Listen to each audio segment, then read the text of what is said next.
एक बात नहीं समझ पा रहा हूँ कि पहले की सरकार के समय 1962, 1965, 1972 की भीषण लड़ाइयाँ हुई। देश पोलियो, प्लेग, हैजा, टीबी जैसी भयंकर महामारी की चपेट में आया, लेकिन सभी का मुफ्त में इलाज हुआ। मुफ्त में पूरे देश का टीकाकरण हुआ। लोगों ने उन सरकारों पर खरबों के घोटाले के आरोप लगाए। कहा गया कि काला धन विदेशों में भेजा गया।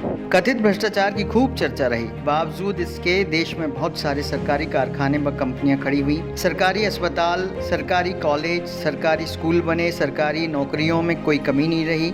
लोगों को नौकरियां दी गई। जो व्यक्ति इंटर मैट्रिक पास कर जाता था उसे घर से बुलाकर नौकरियां दी गई। तनख्वाह में कोई कमी नहीं रही। भत्ता हर वर्ष लगातार बढ़ता था। महंगाई भत्ता 131% तक दिया गया।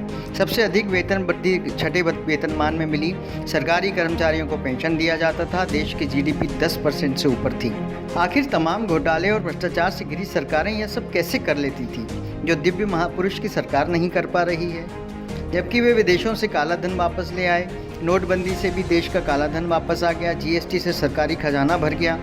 आपातकालीन परिस्थितियों के लिए रिजर्व बैंक में जमा पैसा निकाल लिया गया। फिर पता नहीं क्यों 18-18 घंटे काम करने वाले प्रधानमंत्री के सामने सरकारी संपत्तियां बिक गईं और दिव्य महापुरुष की सरकार नौकरियां, वेतन भत्ते, पेंशन नहीं देकर किसान, मजदूर और आम नागरिकों को सिर्फ टेंशन ही दे रही है। कोई युद्ध नहीं हुआ, जीडीपी माइनस में चल रही है, सभी की नौकरियां चली गईं, फिर भी साहब ने सभी एनजीओ, उद्योगपतियों और देश के नागरिकों से पीएम केयर फंड में पैसा जमा करवा लिया।